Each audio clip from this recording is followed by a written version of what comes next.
दोगलापन book summary in Hindi by Ashneer Grover. दोस्तों, असनीर ग्रोवर भारत के जाने माने एंटरप्रेन्योर है। सबसे पहले उन्होंने अलविंदर ढंसदा के साथ ग्रोवर नाम की स्टार्टअप शुरू की थी।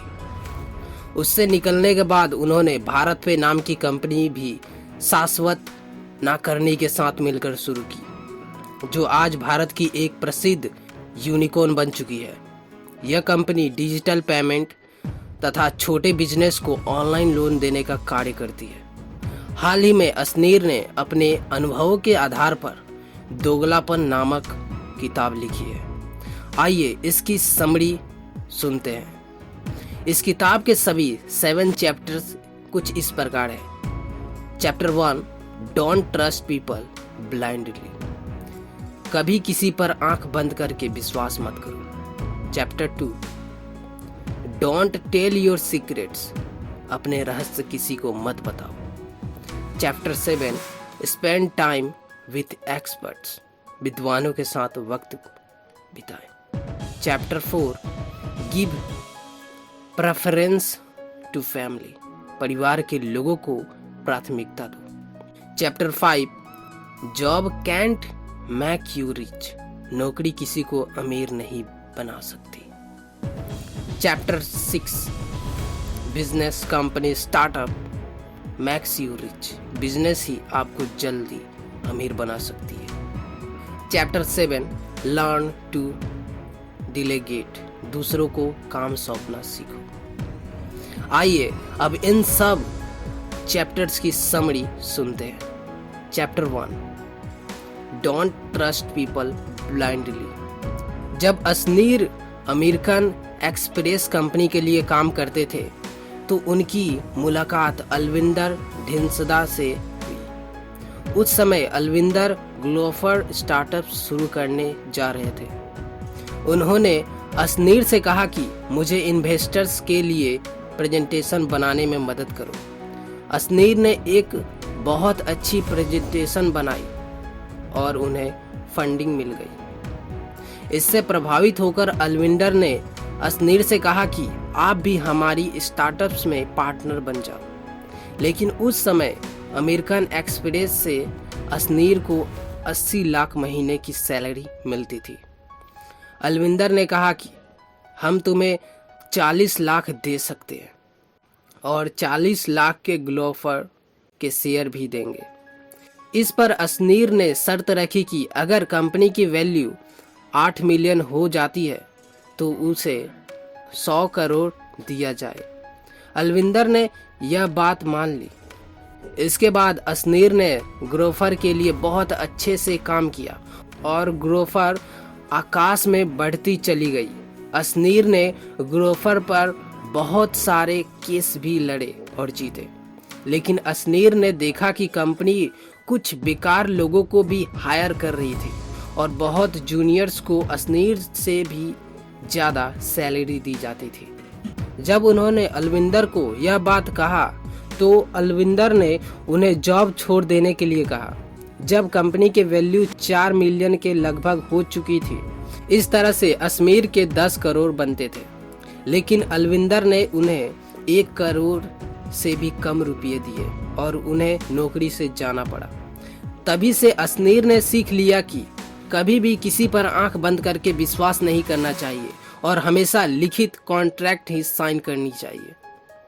Chapter 2, don't tell your secrets. जब असनीर IIT में पढ़ते थे तो एक बार उन्होंने फ्रांस की फेलोशिप का नोटिस देखा। केवल 5 बच्चों को ही यह फेलोशिप दी जानी थी। यह बात असनीर ने बाकी बच्चों को नहीं बताई, क्योंकि अगर सभी बच्चे अप्लाई कर देते तो शायद उन्हें वह फेलोशिप नहीं मिल पाती। इसलिए जिन बच्चों ने उस नोटिस को पढ़ा, केवल उन्होंने अप्लाई किया। उनकी संख्या बहुत कम थी, इसलिए असनीर को आराम से फ्रांस की स्कॉलरशिप मिल गई। स्कॉलरशिप में उन्हें बहुत ज़्यादा पैसा भी मिला और उनकी फीस भारत की फीस के बराबर ही लग रही थी। इससे उन्होंने सारा यूरोप घूम डाला और वहाँ से काफ़ी इन्फॉर्मेशन और ज्ञान भी अर्जित किया। जिससे उन्होंने आगे चलकर अपनी कंपनी बनाने में बहुत ही सहायता मिली। इसलिए असनीर के मुताबिक हमें किसी को भी अपने सीक्रेट नहीं बताने चाहिए। Chapter 3 spend time with experts. इस चैप्टर में असनीर बताते हैं कि हमें कभी भी अपने आप को परफेक्ट और महान नहीं समझना चाहिए। हमें यह बात अच्छे से जान लेना चाहिए कि हमसे ऊपर भी बहुत से लोग हो सकते हैं और हम दूसरों से भी बहुत कुछ सीख सकते हैं। जब आप इस माइंडसेट के साथ किसी कंपनी को शुरू करेंगे तो आपको बहुत ज़्यादा सफलता मिलेगी, क्योंकि आपका माइंडसेट एक ग्रोथ माइंडसेट बना रहेगा और आप हमेशा दूसरे लोगों से सीखते रहेंगे। असनीर जब फ्रांस गए थे तो उन्होंने वहाँ के लोगों को नज़दीक से देखा। उन्होंने देखा कि वहाँ के स्टूडेंट्स बहुत ही डिसिप्लिन में रहते हैं। वे टीचर के लेक्चर्स को नोट करने के लिए अलग अलग तरह के पेन का इस्तेमाल करते थे। इससे उनके नोट्स बहुत ही प्रभावी बनते थे।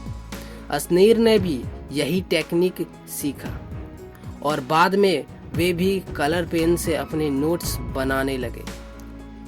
इससे उनकी ग्रेड्स में बहुत ज़्यादा इजाफा हुआ। उन्होंने फ्रांस के लोगों से अनुशासन में रहना भी सीखा। इससे भी उनकी सारी कंपनियां आगे चलकर बहुत ज़्यादा सक्सेसफुल हुई, क्योंकि वे माहिर लोगों से हमेशा कुछ नया सीखते रहते थे। Chapter 4 give preference to family. कुछ लोग अपने काम धंधों में इतने मशगूल रहते हैं कि वे अपनी फैमिली को ही भूल जाते हैं, लेकिन असनीर के मुताबिक ऐसा करना गलत है। जब आप पर कोई मुसीबत आएगी तो आपका काम नहीं पूछेगा कि आप कैसे हैं, बल्कि आपका कोई फैमिली मेंबर या रिश्तेदार ही आपका हाल चाल पूछेगा। बुरे वक्त में भी ये लोग ही आपके काम आएंगे। 20 साल पुराना दोस्त आपको धोखा दे सकता है, लेकिन आपके फैमिली मेंबर्स कभी भी आपको धोखा नहीं देंगे। इसलिए असनीर कहते हैं कि जब आप कोई कंपनी शुरू करें तो उसमें अपने रिश्तेदारों या फैमिली मेंबर्स को भी उचित पोजीशन दें। इससे आपकी कंपनी कभी भी डूब नहीं सकती, क्योंकि आपकी फैमिली मेंबर्स जी जान से आपकी भलाई के लिए काम करेंगे और कोई आपकी कंपनी में गलत कार्य कर रहा होगा तो आपका फीडबैक आपको मिलता रहेगा। असनीर कहते हैं कि इसीलिए उन्होंने अपनी पत्नी माधुरी को हमेशा अपने बिजनेस में साथ रखा। भारत में बहुत सारे सफल बिजनेस इसलिए सफल है क्योंकि उन्हें पूरा परिवार मिलकर चलाता है, जैसे कि हिंदुजा ब्रदर्स। इसीलिए परिवार बहुत महत्वपूर्ण है। Chapter 5 job can't make you rich. Ashneer कहते हैं कि जॉब से आज तक ना कोई रिच बना है ना कभी बनेगा। भारत की मिडिल क्लास फैमिली की यही मानसिकता होती है कि उन्हें कोई सरकारी जॉब मिल जाए, इसके बाद वे सारी जिंदगी बंधी बधाई तनख्वाह पर काम करते रहे। कुछ सालों में थोड़ी बहुत इंक्रीमेंट होती भी है, लेकिन फिर भी वह आमदनी किसी आदमी को करोड़पति या अरबपति कभी नहीं बना सकती। यहाँ तक कि डॉक्टर की महीने की 2 लाख की सैलरी भी अगर आप कैलकुलेट करें तो उसे करोड़पति बनने में काफ़ी सालों लग जाएंगे। तब तक तो डॉक्टर बुढ़ा हो चुका होगा। बुढ़ापे में वह उस पैसों से एंजॉय ही नहीं कर पाएगा। इसलिए हमें अपनी सरकारी नौकरी की मानसिकता को बदलना होगा। शुरू में कुछ सालों तक हम नौकरी कर सकते हैं, उससे होने वाली सेविंग से आप कोई छोटा मोटा बिजनेस आदि करने की भी सोच सकते हैं। असनीर कहते हैं कि उन्होंने काफ़ी सालों तक अमेरिकन एक्सप्रेस, पीसी ज्वेलर्स आदि कंपनियां में काम किया था, लेकिन जॉब करते हुए उन्हें पता चला कि इससे वे कभी भी अमीर नहीं बन पाएंगे। इसलिए उन्होंने अपनी नौकरी छोड़ दी और एक एंटरप्रेन्योर बनने की सोची। Chapter 6 business makes you rich. Ashneer कहते हैं कि अगर आप लाइफ में आगे बढ़ना चाहते हैं तो आपको कोई बिजनेस, कंपनी या स्टार्टअप शुरू करने के बारे में सोचना चाहिए। आज इंटरनेट के माध्यम से आप ऑनलाइन भी अपना छोटा बिजनेस शुरू कर सकते हैं। शुरू में blogging, affiliate marketing, digital marketing, freelance agency आदि जैसे छोटे बिजनेस ऑनलाइन ही शुरू कर सकते हैं। सबसे पहले आप जॉब के साथ साथ ही इन चीज़ों को करें। इससे आपको पता चलेगा कि बिजनेस स्टार्टअप्स की राह में क्या क्या ऑब्स्टैकल्स आते हैं और उनसे कैसे मानसिक और फिजिकल तौर पर लड़ा जाता है। इससे आपके अंदर एंटरप्रेन्योरशिप की स्किल पैदा होगी और मुश्किलों का सामना करने का स्टेमिना पैदा होगा। इसके बाद आप एक फिजिकल बिजनेस या कंपनी भी शुरू कर सकते हैं। जब कंपनी या बिजनेस बड़े हो जाते हैं तो करोड़ों अरबों में कमाई होती है और इसी से आदमी नौकरी के मुकाबले जल्दी अमीर बनता है। Chapter 7 learn to delegate. जब भी हम कोई कंपनी या स्टार्टअप शुरू करते हैं तो हम सारे काम खुद करने लगते हैं। इससे हम मानसिक रूप से बहुत ज़्यादा थक जाते हैं। इसे बर्नआउट कहते हैं। इससे हम कुछ भी क्रिएटिव नहीं सोच सकते। साथ ही किसी मुसीबत से लड़ने की एनर्जी भी नहीं रहती। इससे कंपनी धीरे धीरे डूबने लगती है। कई बार तो हम चीज़ों को माइक्रो मैनेज करने लगते हैं। हमें लगता है कि हर चीज़ हमें खुद ही करनी चाहिए, लेकिन असनीर कहते हैं कि हमें अपने माइंडसेट को बदलना होगा। हमें एक्सपर्ट लोग हायर करनी चाहिए, फिर हमें उन पर विश्वास रखना चाहिए, उन्हें काम की पूरी जिम्मेदारी सौंप देनी चाहिए, बीच बीच में उनसे फीडबैक लेते रहना चाहिए।